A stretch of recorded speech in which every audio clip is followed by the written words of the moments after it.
कहानी शुरू होती है लोगन नाम के एक लड़के से जो पार्क में एक्सरसाइज कर रहा होता है। असल में वो कॉलेज के जमाने में एक प्रोफेशनल रॉक क्लाइंबर था। हर कोई उसकी बहुत तारीफ करता था, लेकिन अब उसकी जिंदगी पूरी तरह से बदल चुकी है। उसके पास कोई जॉब नहीं, जहाँ भी जॉब के लिए जाता है उसे रिजेक्ट कर दिया जाता है। उसकी जिंदगी बिल्कुल भी ठीक नहीं चल रही होती। हर कदम पर उसे परेशानी का सामना करना पड़ता है। जॉब ना होने की वजह से वो दिन रात घर में पड़ा रहता है। एक लड़का होने के बावजूद घर में साफ सफाई और बर्तन धोने की जिम्मेदारी उसकी होती है। काम न मिलने की वजह से घर में भाई बहन हर वक्त उसका मजाक उड़ाते रहते हैं, जो कि ये बात उसे बहुत बुरी लगती है। कुछ दिन बाद उसकी मम्मी का बर्थडे आने वाला है, इसीलिए लोगन और उसकी बहन चाहते हैं कि वो उसे अच्छे से सेलिब्रेट करे। लोगन अपनी बहन से कहता है कि क्लाउड गार्डन नाम का एक बहुत अच्छा होटल है, हमें वहीं पार्टी रखनी चाहिए। उसकी बहन उसकी बात मान लेती है। अगले दिन जब माँ का बर्थडे आता है तो सब के सब क्लाउड गार्डन होटल पहुंच जाते हैं, जहाँ उनके और भी रिश्तेदार आए होते हैं। सब लोगन को इस बात पर कुछ ना कुछ कहते रहते हैं कि उसके पास जॉब नहीं है, जो कि ये बात उसे बहुत बुरी लगती है। असल में यहाँ लोगन काफी देर से किसी को ढूंढ रहा होता है। तभी वहाँ एक वेट्रेस आती है, जिसे देखकर लोगन बहुत खुश हो जाता है। उस वेट्रेस का नाम यूवी होता है, जो कभी लोगन के साथ कॉलेज में उसी की क्लास में पढ़ा करती थी। वो भी लोगन की तरह एक रॉक क्लाइंबर है, लेकिन पिछले 5 साल से उन दोनों ने एक दूसरे से बात नहीं की। लोगन यूवी को बहुत पसंद करता है और यही वजह थी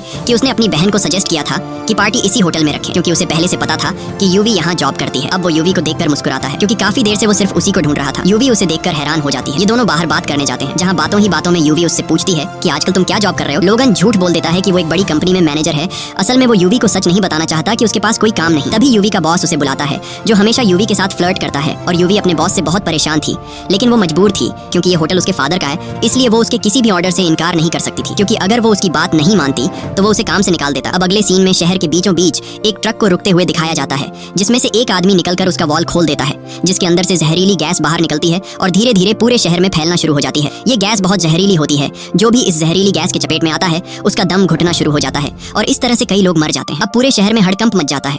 सब लोग यहाँ वहाँ भागने लगते हैं। तभी एक गाड़ी होटल से आकर टकरा जाती है, जिसकी वजह से एक जोरदार ब्लास्ट हो जाता है। लोगन मजे से अपनी फैमिली के साथ मम्मी का बर्थडे सेलिब्रेट कर रहा होता है और उसे बाहर के हालात का कुछ पता नहीं होता। लेकिन जैसे ही ब्लास्ट होता है सब लोग होटल के अंदर डर जाते हैं। वो अपनी पूरी फैमिली के साथ बाहर आता है और देखता है कि चारों तरफ अफरा तफरी मची है। लोग भाग रहे हैं और वहीं जहरीली गैस उनकी तरफ बढ़ रही है। यूवी सबको कहती है कि हमें होटल के ऊपर वाले फ्लोर पर जाना चाहिए। सब जल्दी से अंदर चले जाते हैं, लेकिन तभी लोगन देखता है कि उसकी बड़ी बहन जो आने में लेट हो गई थी, वो सामने एक कार में बैठी है। वो उसे आवाज देता है, जल्दी इधर आओ। लेकिन जब वो आ रही होती है तो अचानक गिर जाती है और जहरीली गैस की चपेट में आ जाती है, जिससे वो बेहोश हो जाती है। लोगन अपनी सांस रोककर उसके पास जाता है और उसे उठाकर होटल के अंदर ले आता है, जिससे उसकी जान तो बच जाती है, लेकिन उसे सांस लेने में तकलीफ हो रही होती है। लोगन एम्बुलेंस को कॉल करता है, लेकिन उसे बताया जाता है कि जहरीली गैस की वजह से शहर की सारी एम्बुलेंस बंद हो चुकी है। अब सिर्फ हेलीकॉप्टर्स काम कर रहे हैं। वो यूवी के साथ बिल्डिंग के टॉप से पूरे शहर को ऊपर से देखता है। वो दोनों देखते हैं कि जहरीली गैस पूरे शहर में फैल चुकी है और अब जहरीली गैस धीरे धीरे ऊपर की तरफ आ रही है। लोगन सबको कहता है कि हमें जल्दी से बिल्डिंग की छत पर जाना होगा, लेकिन उसकी बहन की हालत इतनी खराब होती है कि वो चल नहीं पाती। इसलिए वो कुछ कपड़ों को जोड़कर एक स्ट्रेचर बनाता है और कुछ लोगों की मदद से अपनी बहन को ऊपर ले जाता है। लेकिन जैसे ही वो ऊपर पहुंचते हैं उन्हें पता चलता है कि ऊपर वाला दरवाजा लॉक है और उसकी सिर्फ एक चाबी है जो नीचे रिसेप्शन पर रखी है। जब वो ऊपर से नीचे देखते हैं जहाँ रिसेप्शन है, तो वहाँ उन्हें गैस के सिवा कुछ नजर नहीं आता। ये देखकर सब बहुत परेशान हो जाते हैं। नीचे जाने का मतलब मौत है। अब वो नीचे के फ्लोर पर जाते हैं,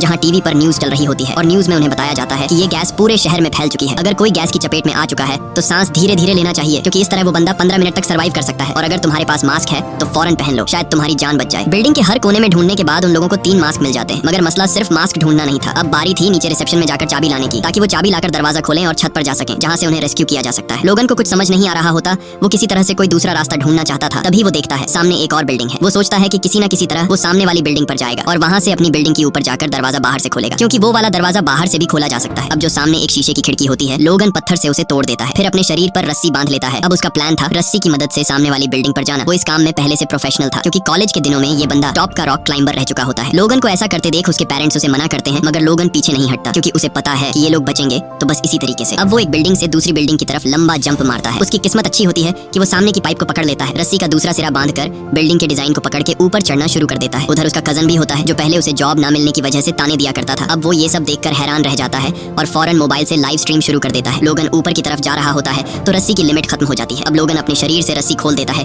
ताकि आगे बढ़ सके। ऐसा करना बहुत ही रिस्की होता है, मगर इसके अलावा और कोई ऑप्शन नहीं था। अब लोगन बिना सेफ्टी के धीरे धीरे ऊपर चढ़ने लगता है। कुछ देर बाद वो छत के बहुत करीब पहुंच जाता है, जहाँ एक शेर का स्टैच्यू बना होता है। वो उसे पकड़कर खुद को ऊपर खींचने की कोशिश करता है, मगर वो बहुत थका हुआ होता है और उसे ऊपर चढ़ने में बहुत मुश्किल हो रही होती है। अब उसके बाजू में ताकत नहीं बची होती, मगर लोगन को पता होता है कि उसकी कोशिश से सबकी जान बच सकती है। इसलिए पूरी हिम्मत के साथ आखिरकार छत पर पहुंच जाता है और दरवाजा बाहर से खोल देता है। सब लोग छत पर आ जाते हैं और अब सबको उम्मीद होती है कि रेस्क्यू टीम आ जाएगी। सब लोग अपने मोबाइल्स की लाइट्स ऑन करके हेलीकॉप्टर को सिग्नल देने की कोशिश करते हैं, मगर इतनी ऊंचाई से हेलीकॉप्टर को वो लाइट्स नजर नहीं आती। तभी यूवी के दिमाग में एक आइडिया आता है। वो वहाँ पर मौजूद सभी लोगों से कहती है कि हमें एच की शेप में खड़ा होकर अपने मोबाइल के टॉर्च को ऑन कर लेना चाहिए, ताकि ऊपर से देखने वाले को पता चले कि हमें हेल्प चाहिए। वो सब मान जाते हैं और मोबाइल की लाइट्स के साथ एच बनाते हैं, मगर फिर भी हेलीकॉप्टर को नजर नहीं आता, क्योंकि मोबाइल की लाइट्स बहुत कमजोर होती हैं। यूवी को समझ आ जाता है कि कुछ और सोचना पड़ेगा, तो वो नीचे जाती जाती है और होटल की जो बड़ी सी होर्डिंग होती है उसको ऑन ऑफ करना शुरू कर देती है ताकि ऊपर से रेस्क्यू टीम को सिग्नल मिले। और वाकई ये तरीका काम कर जाता है। हेलीकॉप्टर का पायलट ऊपर से देख लेता है कि नीचे होटल की छत पर कुछ लोग फंसे हुए हैं, जिसके बाद हेलीकॉप्टर सीधा होटल की छत पर पहुंच जाता है। सब लोग खुश हो जाते हैं और एक सेफ्टी प्लेटफॉर्म नीचे उतारा जाता है। सब एक एक करके उसमें चढ़ने लगते हैं। जब लोगन और यूवी की बारी आती है तो प्लेटफॉर्म ओवरलोड हो जाता है और उन दोनों से कहा जाता है कि तुम्हें यहाँ इंतजार करना होगा अगले राउंड के लिए। अब वो दोनों वहीं पर रह जाते हैं। हेलीकॉप्टर बाकी सबको लेकर चला जाता है। अब लोगन और यूवी छत पर ही फंसे हुए होते हैं और हेलीकॉप्टर के वापस आने का इंतजार करते हैं। मगर जब वो छत से नीचे की तरफ देखते हैं तो उन्हें पता चलता है कि अब गैस ऊपर की तरफ बढ़ रही है, इसीलिए वो दोनों ज्यादा देर तक यहाँ रुक नहीं सकते। जिसके बाद जो मास्क उनके पास होते हैं वो पहन लेते हैं, पूरी बॉडी कवर कर लेते हैं क्योंकि वो गैस इतनी जहरीली होती है कि स्किन पर भी असर डालती है। और जितनी रस्सी वगैरह है सब अपने बैग में डाल लेते हैं। अब ये दोनों होटल से निकल के नीचे रोड पर आ जाते हैं। इधर उधर भागते हैं, चारों तरफ बस जहरीली गैस होती है। फिर वो एक और बिल्डिंग की छत पर चढ़ते हैं मगर गैस वहाँ भी पहुंच चुकी होती है। अब उन्हें इससे भी ऊंची बिल्डिंग पर जाना पड़ेगा। तो वो दोनों एक नई बिल्डिंग में जा पहुंचते हैं। खुशकिस्मती से गैस यहाँ नहीं पहुंची होती और उनके पास जो फिल्टर मास्क होता है अब वो मास्क एक्सपायर हो चुके थे क्योंकि उसके अंदर गैस भर चुकी थी, इसीलिए अब उन्हें मास्क उतारने पड़ते हैं। लेकिन उनके पास एक आखिरी मास्क अभी भी बचा होता है। इसी दौरान उन्हें सामने एक और बिल्डिंग नजर आती है जहाँ से वो और ऊपर जा सकते थे। तो ये दोनों वहाँ रस्सी फेंकते हैं। सबसे पहले यूवी रस्सी के जरिए वहाँ जाती है क्योंकि उसका वेट कम होता है। वो आराम से दूसरी बिल्डिंग पहुंच जाती है। अब लोगन की बारी होती है। लोगन धीरे धीरे आगे बढ़ता है मगर अब गैस वहाँ तक भी आ चुकी होती है। खुशकिस्मती से जो बचा हुआ मास्क था वो उसने पहना होता है, इसीलिए बच जाता है और वो भी उस जगह पहुंच जाता है जहाँ यूवी पहले से मौजूद होती है। वो दोनों ऊपर से देखते हैं कि सामने वाली बिल्डिंग में बहुत सारे बच्चे फंसे हुए हैं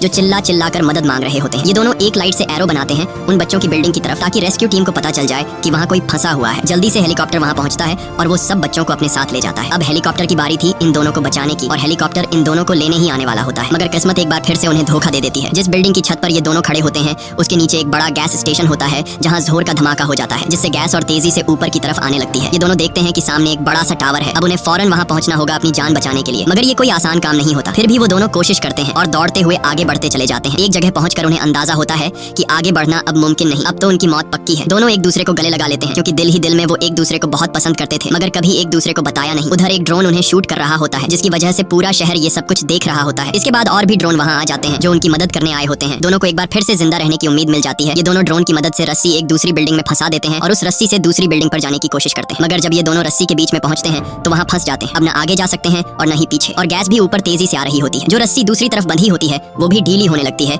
इसलिए एक रस्सी को काटना पड़ता है। मगर जैसे ही एक रस्सी कटी तो दूसरी रस्सी भी अपनी जगह से हट जाती है और दोनों के दोनों नीचे गिर जाते हैं। पूरा शहर अपने मोबाइल पर ये मंजर देखता है। सबके सब बहुत दुखी होते हैं क्योंकि इन दोनों ने बहुत बहादुरी से कई लोगों की जानें बचाई। रेस्क्यू हेलीकॉप्टर उनके करीब आ ही रहा होता है मगर उससे पहले वो दोनों नीचे गिर चुके होते हैं। हेलीकॉप्टर वापस जाने लगता है मगर फिर रेस्क्यू टीम को पता चलता है कि टावर पर कोई लटका हुआ है और जैसे ही हेलीकॉप्टर उनके करीब जाता है तो पता चलता है कि ये कोई और नहीं बल्कि लोगन और यूवी हैं जो अभी तक जिंदा होते हैं। रेस्क्यू टीम फौरन दोनों को बचाकर सेफ जगह पर ले जाती है। वहाँ जाकर लोगन को देखकर पूरा शहर, उसका फैमिली और दोस्त सब खुश हो जाते हैं क्योंकि लोगन और यूवी ने जो किया वो कोई आम बंदा नहीं कर सकता। उधर यूवी को दिखाया जाता है जिसके पास उसका बॉस आता है जो हमेशा उससे फ्लर्ट करता था। अब भी उसके साथ चिपकने की कोशिश करता है मगर यूवी एक जोरदार थप्पड़ मार देती है और वो नौकरी छोड़ देती है। साथ ही पूरे शहर में पानी का स्प्रे शुरू हो जाता है क्योंकि हुकूमत को पता चल चुका होता है कि गैस को खत्म करने के लिए उस पर पानी डालना जरूरी है। लोगन अब यूवी के पास जाता है जिसे वो कॉलेज के दिनों से पसंद करता था मगर कभी बताया नहीं, और लोगन को भी पता चलता है कि वो भी उसे पसंद करती थी। और उसी वक्त बारिश शुरू हो जाती है जिसका मतलब होता है कि अब जल्द ही शहर से गैस का असर हमेशा के लिए खत्म हो जाएगा और इसी के साथ फिल्म की कहानी भी खत्म हो जाती है।